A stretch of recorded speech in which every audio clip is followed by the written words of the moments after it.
ես ուզում եմ հարցնել պարգևատրումների մասին, կան տեղեկություններ, որ արդեն ազգային ժողովի падգամավորները ստացել են պարգևատրումներ, եթե հարմար եք գտնում, կարող եք հրապարակել դրա չափը պարգևատրումների։ Հայտարարագրերը հրապարակվում են ամեն տարվա մոտավորապես ամռան ամիսներին, տեսնեք, ոչ մի գաղտնիք չկա, հանգիստ եղեք։ Որովհետև թափանցիկություն ենթադրում է, որ մի բան, չէ, որտեղ պարզ է ձեր հարցը, թափանցիկության պակաս լինում է այն դեպքում, երբ որ ինչ-որ բան չի հրապարակվում, ամեն ինչ կհրապարակվի, հանգիստ եղեք։ Պարոն Ռուբինյան, իսկ ներողություն հարցի շարունակում։ Մոտավորապես մեկ աշխատավարձի չափով, մոտավորապես եթե թիվն եմ ասում, մոտավորապես մեկ աշխատավարձի չափով, բայց կարող են բոլոր 700 աշխատակիցների գումարեն իրար եւ ասել, որ դա աստղաբաշխական է, իսկ եթե դոլարի վերածեն ավելի հետաքրքիր ու լավ ռեպորտաժ կստացվի։ Շարունակեք, ներողություն։ Այլ հարցեր։ Ես ուզում եմ հարցնել ընտրությունների նախօրյակին, այսպես պետական ծառայողներին գնահատելու այս մեխանիզմներ դնելը, արդյոք նրա մասին չի խոսում, որ դուք ընտրություններից առաջ որոշակի ակնկալիք ունեք եւ նրանց ձայների։ Ոչ, որովհետեւ ընտրության նախօրյակին չի այդ նոր վարձատրության նոր մեխանիզմը ներդրվել է ամիսներ առաջ, նոյեմբերի ընտրության նախօրյակը, այդ տրամաբանությամբ ուրեմն 4 տարի առաջ է ընտրության նախօրյակը։ Կան հակակոռուպցիոն փորձագետներ, որ կարծում են, որ թույլ տվեք կարծել, դե շատ լավ, կան նաև հակակոռուպցիոն փորձագետներ ճակերտների մեջ, որոնք ասում են, որ թոշակ բարձրացնելը նախընտրական կաշառք է, կներեք, բայց ես չեմ պատրաստվում մեկնաբանել աբսուրդը։ Այլ Պարոն Ռուբինյան, ուրեմն ատելության խոսքի դեմ քաղաքացիական եւ վարչական նոր պատասխանատվությունը հիմա մշակվում արդարադատության նախարարությունն է շրջանառության մեջ օրինագիծ ինչպես է որոշվելու որն է ատելության խոսք որը չէ ասենք մեկը նման նախագծի մասին երբ որ տեղեկանամ կարողանամ մեկնաբանել Պարոն Ռուբինյան,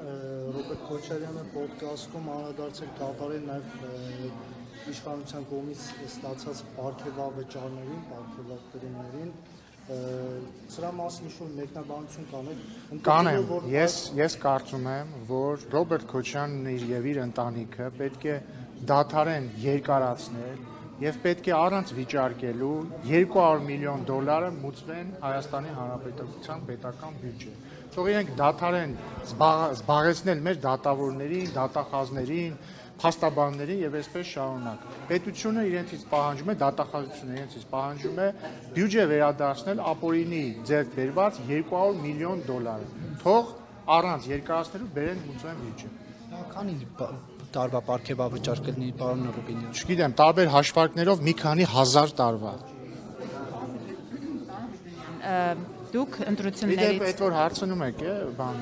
Դեր պարգևավճարները, ես ունես կուզեմ, որ դուք այս բոլորդ, ովքեր որ ամեն անգամ հարցնում եք պարգևավճարների մասին, մի անգամ Քոչարյանին հարցնեք այդ $200 միլիոն մասին, ես կուզեի լսեի։ Կարող է Քոչարյանը իր ընտանիքի անդամներին նախընտրական կաշառք տվել, երբ որ այդ $200 միլիոն կուտակել է ընտրությունների բերան, տարբեր տարիների ընտրությունների բերան։ քրեական գործով չկա ապացույց։ Շատ լավ։ Դե սպասենք ապացույցները կլինեն, էլի։ Բայց բնականաբար իհարկե ցանկացած լսող առաջին հերթին մտածել է, որ այստեղ որևէ ապօրինություն չկա։ Իհարկե, պարոն Քոչարյանը իր որդին Հայաստանի ամենատաղանդավոր բիզնեսմեններն են։ Իրենք $200 միլիոն, իհարկե, այդպես ազնիվ։ Հա, օքեյ, ասում եմ սուրբ այդ մարդը։ Պարոն Ռուբինյան, Ռոբերտ Քոչարյան 2 ամիս առաջ դուք հանրությանը սպառնում եք պատերազմով, եթե դուք չլինեք։ Սա քաղաքական դաշտում մյուս դերակատարներն ասում են, որ դուք այս անգամ կրկին պատերազմի մասին եք խոսում առանց հիմնավոր պատճառներ ներկայացնելու, երբ որ օրինակ Փաշինյանն ասում է սեպտեմբերին կլինի։ Ձեզ համար օրինակ հիմնավոր պատճառը ո՞րն է այդ պատերազմը լինելու։ Դուք ինչ հիմքով եք դա ասում։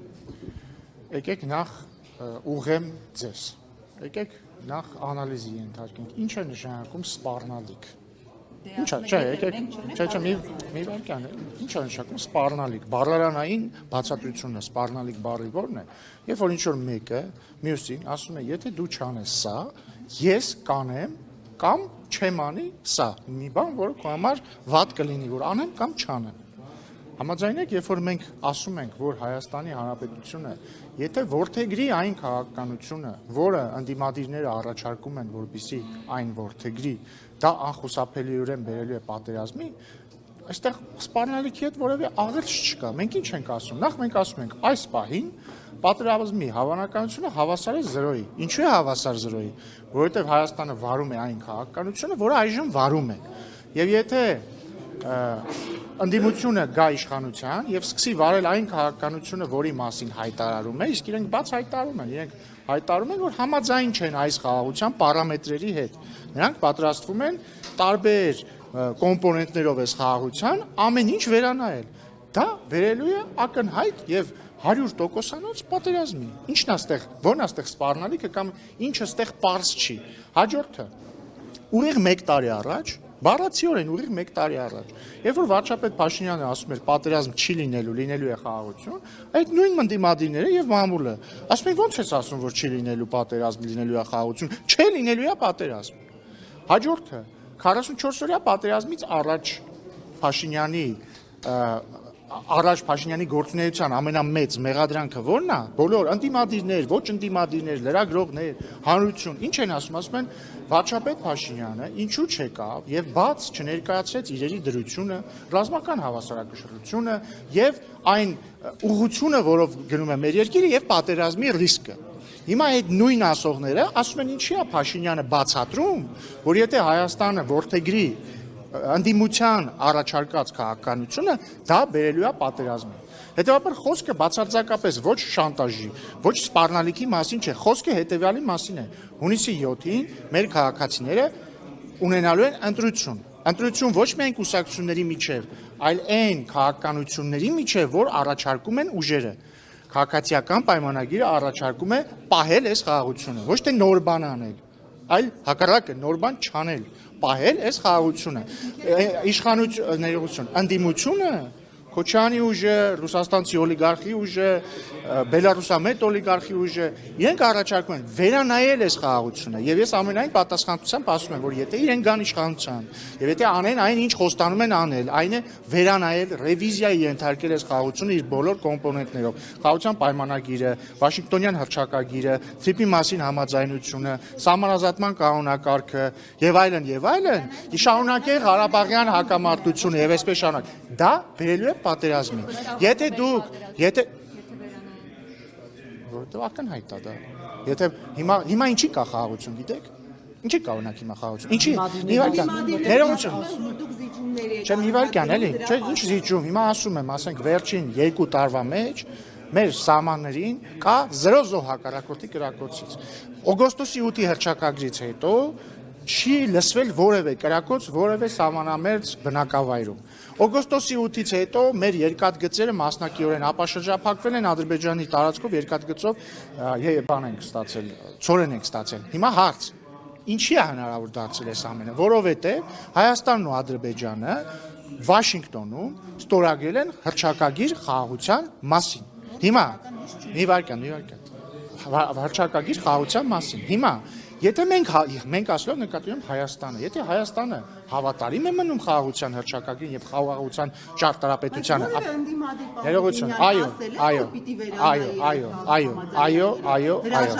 այո, որովհետեւ երբ որ Ռոբերտ Քոչարյանը ասում է, որ երբ որ Հայաստանը փակվում է իր 29743 կիլոմետր քառակուսու մեջ, դա վատ է, որովհետև մեզ ոչ ոք որպես գործոն չի ընդունել, դա նշանակում է ուղիղ վիճարկել Հայաստանի եւ Ադրբեջանի միջև միմյանց տարածքային ամբողջականությունը ճանաչելու վերաբերել պայմանավորվածությունը կամ ներողություն, ինչ ուղղություն, որ ուղղությունը ուզում լինի,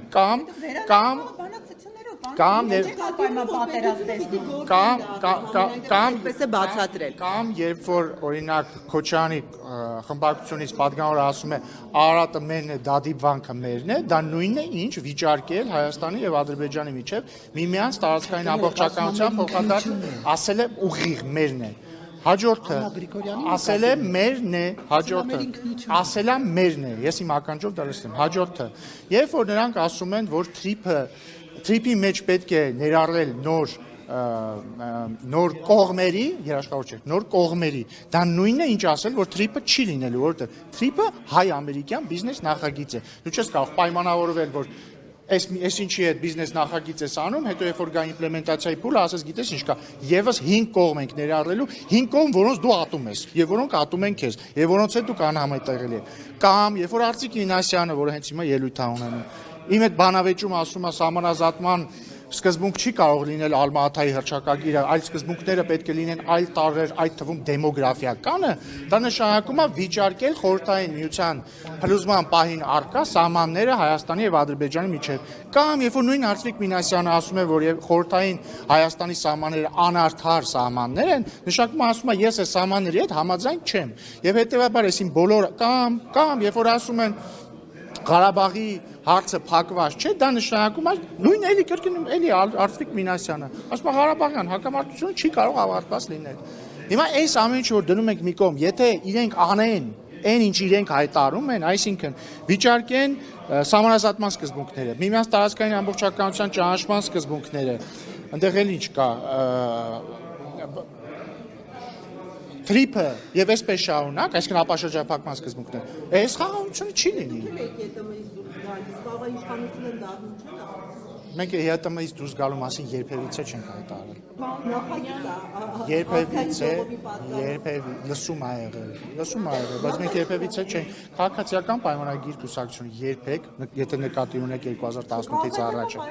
դե երբեք քաղաքացիական պայմանագիր կուսակցությունը չի հայտարարել, որ իշխանության գալուց դեպքում դուրս է գալու ԵՏՄ-ից։ Բայց դրանից առաջ դրանից եղեք առաջ երկ դաշինքի նախաձեռնությամբ եղել է դրա վերաբերյալ լսում։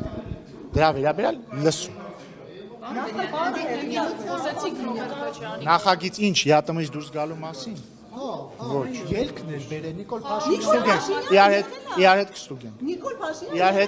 Իրար հետ կստուգեն։ Մարուկյանի հետ կռվում էին, թե ով պետք է ներկայացնի։ Վերադառնալով պարոն Կստուգենք։ Ես խոստանում եմ, այս բանից հետո Փաստում արած հայտարարություններին ում ներողություն։ Ռոբերտ Քոչարյանի շատ կարևոր մի դետալ բացառեցիք, նա ասում է, որ ձեր վերած խաղաղությունը առանց երաշխավորների խաղաղություն է, եւ երբ որ իրենք կան իշխանության, իրենք երաշխավորի ինստիտուտներ ներմուծելու, որը կերաշխավորի խաղաղության հարատևությունը։ Իսկ ձեր վերած խաղաղությունը ընդամենը մեկ մարդու կողմից այն է Ադրբեջանի նախագահի կողմից։ Ես ուզում եմ հիշեցնել, որ այն երաշխավորը, որին ուզում է ներմուծել Ռոբերտ Քոչարյանը, եւ իրականում Ռոբերտ Քոչարյանն էլ ներմուծել է այդ երաշխավորը, երբ որ երաշխավորում էր նոյեմբերի 9-ի հայտարարության գործունեությունը, դա եւ Ղարաբաղի հայերի անվտանգության երաշխավորներ, եւ որի հորդորով Ղարաբաղի հայերը վերադարձել էին Ղարաբաղ, այդ երաշխավորի աչքերի առաջ եւ թողտվությամբ Ղարաբաղում տեղի է ունեցել էթնիկ զտում։ Ռոբերտ Քոչարյանի ուզածն այն է, որ այդ նույն երաշխավորի աչքերի եւ հայացքի ներքո, ինչպես իրանք լուծարեցին Լեռնային Ղարաբաղի Հանրապետությունը, նենց էլ իրանք լուծարեն Հայաստանի Հանրապետությունը։ Բայց մենք դա թույլ չենք տալու նրանց անել։ Ինչպես թույլ չենք տալու ժողովրդի քվեով։ Իդեպ, ես համարում եմ նաեւ շատ տարօրինակ, որ ձեզնից ոչ ոք Ռոբերտ Քոչարյանին տեսնելուց, բայց չնայած ճիշտ նտանակ դուք Ռոբերտ Քոչարյանին չեք տեսնում, Ռոբերտ Քոչարյանին տեսնում են մենակ իր վրա իր համար աշխատող։ Դուք մեկ-մեկ տեսնում եք ներողություն։ Ահա, դե այո, խնդրում եմ հարցրեք, պարոն Քոչարյան, այն որ հրապարակվեց այն ձայնագրությունը, որ դուք ռուսերեն լեզվով ասում եք, ես ձեր հորդորով եմ եկել Հայաստան քաղաքական գործունեություն եմ ծավալում, մի բան արեք դուրս գամ ես սրանից։ Մի հատ հարցրեք, էլի ում էր օղված դա։ Խնդրում եմ։ Հա, պարոն Քոչարյան, բացի այն զռալու մասը, խնդրում եմ այս հարցին էլ պատասխանել։ Քոչարյանի հետ ասածը Փաշինյանի իր վրա վերցնել, նա ընդհանրապես դիտում, բա ինքն է ուղի եթեր մտել եւ ասել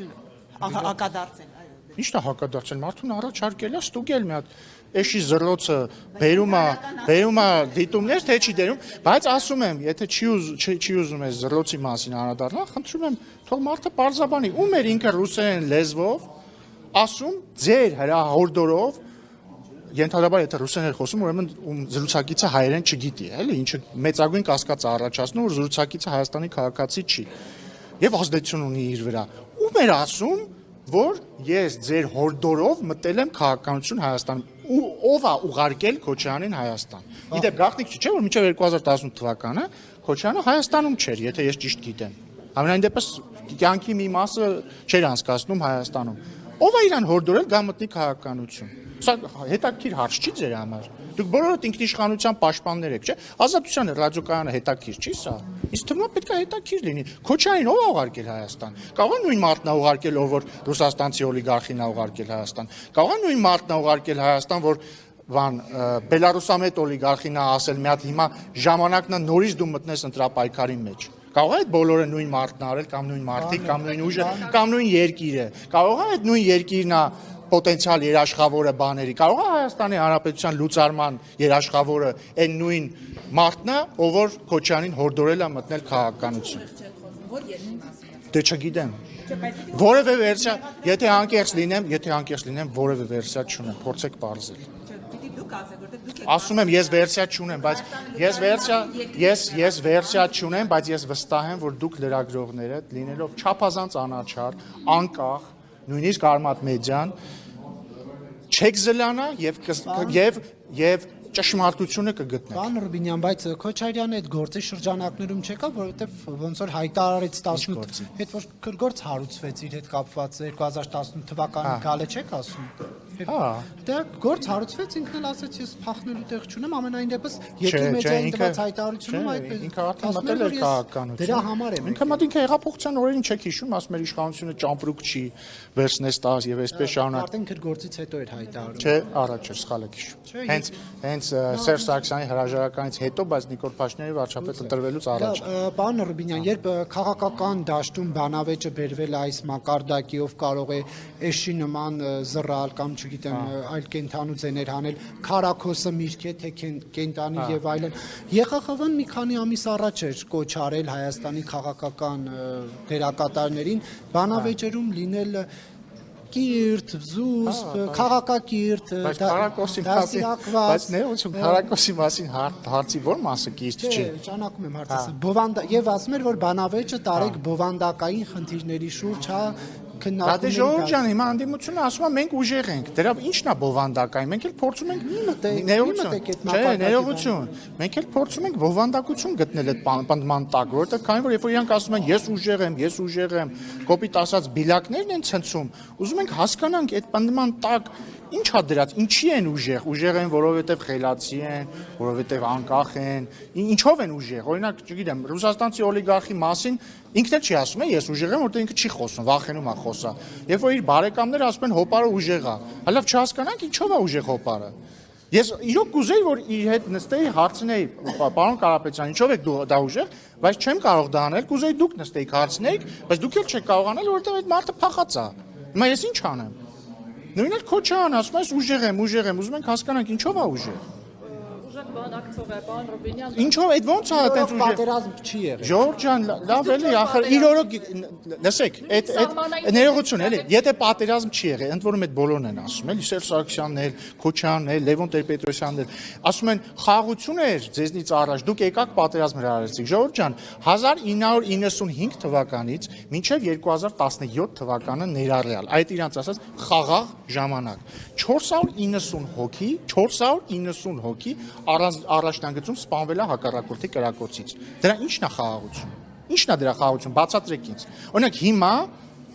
անդիմադիրները պնդում են, որ սա խաղաղություն չի։ Հիմա օրինակ 2025-26 թվականները նրանք անվանում են սա խաղաղություն չի։ 2025 եւ 2026 թվականներին հակառակորդի կրակոցից սպանվել է 0 զինվոր։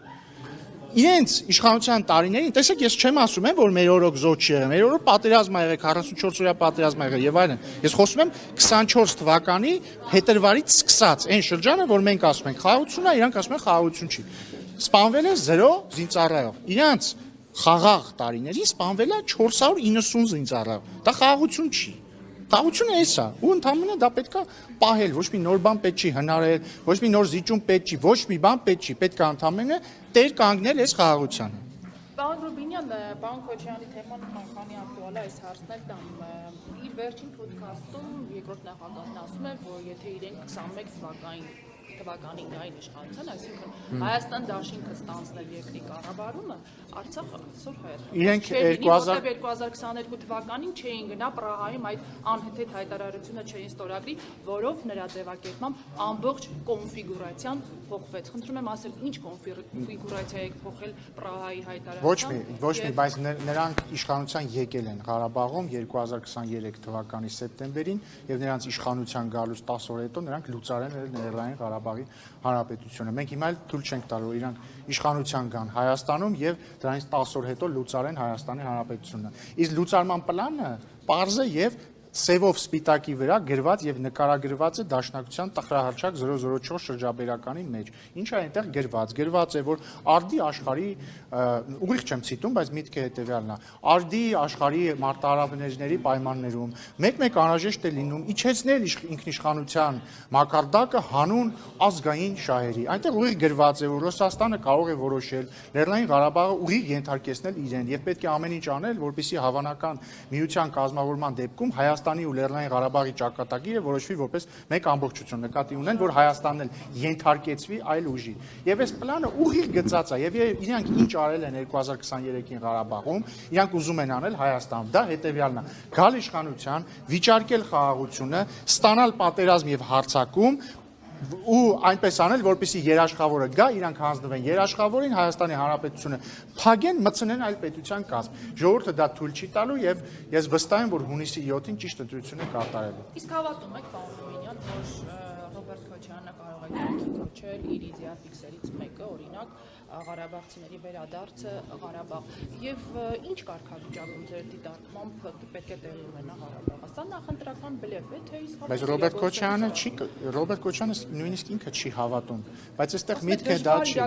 Բայց պետք է բարձրացնել։ Երբ որ ասում եմ նրանք վիճարկում են խաղաղություն, նաեւ սա նկատի ունեն։ Մենք ինչ ենք ասում ենք Ժորժ ջան, վերջապես հասել ենք մի հանգրվանի, երբ որ կարող ենք հակամարտությունը համարել փակված։ Այսքան զոհերից հետո, պատերազմի վախից, չգիտեմ, բախումներից հետո մենք հակամարտության փուլը կարող ենք համարել փակված։ Իրանք ասում են, չէ, այս հակամարտության փուլը չպետք է համարենք փակված։ Իրանք ասում են, մենք պետք է շարունակենք Ղարաբաղյան հակամարտությունը։ Հիմա ես ուղիղ ասում եմ, եթե մենք շարունակելու ենք Ղարաբաղյան հակամարտությունը, չի լինելու խաղաղություն, լինելու է պատերազմ։ Դա նույնպես ընտրություն է։ Իրավունքին հետամուտ լինելը դա ձեր ասած տրամաբանության մեջ է։ Տեսեք, երբ որ ամեն ինչ կախված է նրանից, թե ոնց ես դու ինչ որ բան ձևակերպում։ Երբ որ դու ձևակերպում ես վերադարձի իրավունքը որպես քաղաքական պահանջ, որը պետք է դնի Հայաստանի Հանրապետությունը իր արտաքին քաղաքականության հիմքում, դա նշանակում է, որ ասում ես, որ Հայաստանի Հանրապետությունը պիտի ասի Ղարաբաղյան հակամարտությունը ավարտված չէ։ Ես այն շարունակում եմ։ Եթե Հայաստանի Հանրապետությունը ասելու է, որ Ղարաբաղյան հակամարտությունը ավարտված չէ, եւ ես այն շարունակում եմ, դա ավտոմատ նշանակում է չեղարկել այս խաղաղությունը։ Չեղարկել այս խաղաղությունը նշանակում է դուր բացել պատերազմի համար։ Եվ այդ պատերազմը չի ուշանալու։ Ինքը կարող է չլինի 1 ամսից, 2 ամսից, կարող է 4 ամսից չլինի, կարող է մի տարուց չլինի, բայց ինքը անպայման գալու է։ Պարոն Ռուբինյան, բայց գուցե այս իշխանությունը, որի օրոք տեղի ունեցել պատերազմ, կորուստներ են ունեցել, գուցե այս իշխանությունը այլ հոգեբանությամբ է արկա խնդիրներին մոտենում, իսկ մյուսները, որ այդ ամենի միջով չեն անցել, լրիվ այլ դիրքերից են կարողանում հարցին մոտենալ։ Չէ՞, կարծում որ սա է հենց բայց մյուսների դիրքից մեր երկիրը մոտեցել է, չէ՞, հարցին 3 տասնամյակ։ Այսինքն ինչ ուզում եք ասել, որ պատերազմը 44 օրյա, ասենց մեկ օրում սկսեց, հա։ Դա 30 տարվա քաղաքականության արգասիքն էր, չէ՞, որ բերեց եկավ այդ։ Հիմա մենք ինչ ենք շատ լավ, առավել եւս, բա ով ավելի լավ գիտի, թե որն է պատերազմի ռիսկը։ Բախորած եք գուցե դուք մոտենում, չգիտեմ այդ բառը ճիշտ եմ ասում, թե չէ, բայց գուցե sense կաշտկանված եք դուք խնդիրներին մոտենում դրանով։ Իսկ գուցե այդ բառը, որը դուք փնտրում եք, պատասխանատուն են, գուցե մենք պատասխանատու ենք մոտենում, գուցե մենք հասկանում ենք, որ պետք է չգնալ այն ճանապարհով, որը ակնհայտորեն տանում է պատերազմի, բայց ավարտելով էլի ամենակարևոր միտքը ո՞րն է։ Ես կրկին ուզում եմ հիշել 44 օրյա պատերազմը, Ժորժ ջան, մի ամբողջ ժողովուրդ, այդ թվում մեր ընտրողները, այդ թվում ինքներս մենք մեղադրել ենք, որ մինչև պատերազմը չենք խոսել մարդկանց, նախ ինքներս չենք գիտակցել դա, դրանից հետո չենք խոսել մարդկանց հետ, չենք բացատրել պատերազմի ռիսկը, հավանականությունը, ուժերի հարաբերակցությունը, թեկուզ դառը ճշմարտությունը չենք ասել։ Այս սրանից հետո, երբ որ վերջապես մենք ասել ենք խաղաղության, ու երբ որ մենք զգուշացնում ենք, որ այս խաղաղության ուղուց շեղվելը տանում է դեպի պատերազմ, ասում են ինչ եք շանտաժանում։ Շանտաժ չենք անում, Ժորժ ջան, բոլորդ, ասում եմ ձեզ ամենայն պատասխանությամբ, բոլորդ ազատ եք ընտրել ընդդիմությանը։ Ուղղակի խնդրում եմ գիտակցել, որ եթե ընդդիմությունը գա իշխանության, եթե ընդդիմության իրաց Գյումրի երկու սցենարը իրականանա, մենք ստանալու ենք պատերազմ, իսկ եթե 44 օրյա պատերազմից առաջ գանք եւ ասենք Ժորժ ջան, հիմա իրավիճակը տանում է անխուսափելի պատերազմի, դուք ինձ ասելու եք, դուք վախեցնում եք հասարակությանը։ Ասելու եք թե չէ։ Մի վարքան, ասելու եք կար ընտրություն, գնալ զիջումների թե չէ օրինակ։ Ինչ էիք ասելու ինձ։ Ինչ էիք ասելու։ Դե բա հիմա էլ եմ բացատրում եւ գուցե բայց ինչ կապ ունի։ Խնդիրը ոչ թե ընտրության մեջ է ինքնին, այլ խնդիրը քաղաքական ընտրության մեջ է։ Եվ ինչպես 2020 թվականին կար քաղաքական ընտրություն, ինչպես ասենք, չգիտեմ, 98 թվականին կար քաղաքական ընտրություն, ինչպես 21 թվականին կար քաղաքական ընտրություն, այնպես էլ հիմա կա քաղաքական ընտրություն։ Ամեն ինչ ընտրություն է, ինչպես է Հայաստանը շարունակելու պահել իրեն։ Եվ մի վարքան, եւ քաղաքական ուժերը ամեն մեկը տալիս է այդ ընտրության հնարավորությունը։ Մենք ասում ենք Հայաստանը պետք է շարունակի գնալ խաղաղության ճանապարհով։ Ընդդիմադիր ուժերը ասում են Հայաստանը պետք է կանգ առնի, փոխի ուղղությունը եւ գնա հակամարտության ճանապարհով։ Եթե դուք ուզում եք մենք գնանք հակամարտության ճանապարհով, ես որևէ խնդիր չեմ տեսնում։ Ընտրեք ընդդիմադիր ուժերին կգնանք պատերազմի։ Էտա շատ բարձ ընտրություն է, այստեղ ոչ շանտաժ կա, ոչ սպառնալիք կա, ոչ մի բան չկա։ Կարող եք ընտրել ընդդիմությանը, էլ չեմ ասում բան, որ դա կլինի ձեր վերջին ընտրությունը, որովհետև ընտրությունները նորից կսկսեն կեղծվել, բայց կարող եք ընտրել ընդդիմությանը, էլի կաշառակերություն բանը ամեն ինչ կվերադառնա, բայց Քոչարյանի 200 միլիոնը չի վերադառնա, կմնա իրան, բայց մտածում եմ եւի դուք այդքան դեմ չեք դրան, բայց վերադառնա։ Բայց ամենակարևորը մենք ստանալու ենք պատերազմ, Ժորժ ջան։ Մենք էլի դուք էլի կտեսնեք իշխանականներ, որոնք խրոխտ կենացներ են խմում, որոնք ասում են, այս ինչը մերն է, այս ինչը մերն է, այն ինչը մերն է, կտեսնեք, ամեն ինչ կտեսնեք, բոլորը կասեն, ոչ, Ղարաբաղի էջը փակված չէ, քաղցր կենացներ կասեն մեր ղարաբաղցի եղբայրների ու քույրերի ականջներին, բայց արդյունքում մենք ստանանք պատերազմ, նոր զոհեր, նոր կորուստներ, նոր տարածքային կորուստներ, նոր պահանջատիրություն եւ այսպես շարունակ, բայց դաշնակցության գործերը օրինակ շատ լավ կգնան, որովհետեւ հայդատի թեմաները կշատանան, Հայաստանի տարածքները կփոքրանան, հայդատի թեմաները կշատանան, զոհերը կշատանան, բայց լացուկոցներ կշատանա, լացուկոցով sense խրոխտ ռինլերը կշատանան, sense կլացենք, ասեն մեր զոհերը, բայց չեն խոստովանի, որ իրանց քաղաքականության արդյունքում դա եղավ։ Ու ոչ թե մարդիկ խոստովանեն, որ իրանց ընտրեցին, դրա համար տենց եղավ։ Դրա համար, քանի դեռ մենք ունենք ընտրություն, պետք է կատարել ճիշտ ընտրություն։ Սա ոչ շանտաժ է, ոչ սպառնալիք է, ոչ մի բան է, սա պարզ քաղաքական ընտրության ձևակերպում է, եւ այդ ընտրությունը լինելու է հունիսի 7-ին։ Իսկ այդ ուժերը ինչի ընտրական process-ներից դուրս չեն դրվում, պարոն Ռուբինյան, եթե ձեր դրամաբանության գալու են ու պատերազմի։ Որովհետև Հայաստան ժողովրդավարական երկիր է եւ որովհետև ամեն ինչ ընտրություն է։ Մենք հո բան չենք, մենք հո